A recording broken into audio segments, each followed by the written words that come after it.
एकदा अक्कलकोट येथे स्वामी समर्थ महाराज बसले होते. त्यांच्या दर्शनासाठी दररोज शेकडो भक्त येत असत. त्याच दिवशी एक गरीब अंध मनुष्य स्वामी महाराजांच्या दर्शनासाठी आला. त्याला लोकांच्या मदतीने स्वामींच्या चरणांपर्यंत नेण्यात आले. त्याने स्वामींना साश्रुपूर्ण नजरेने नमस्कार केला आणि म्हणाला, स्वामी, माझे जीवन अंधारात गेले. मला एकदाच तुमचं दर्शन व्हावं, हे माझं एकमेव स्वप्न आहे. स्वामी महाराज क्षणभर त्याच्याकडे पाहत शांत राहिले.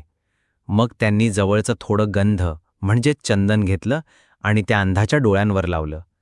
स्वामी म्हणाले, बघ, आता डोळे उघड. त्या अंध माणसाने डोळे उघडले आणि काय आश्चर्य, त्याला सगळं स्पष्ट दिसू लागलं. स्वामींचं तेजस्वी रूप पाहून तो थक्क झाला, रडायला लागला आणि त्यांच्या चरणी लोटांगण घातलं. त्यावेळी उपस्थित असलेले सर्व भक्तही आश्चर्यचकित झाले.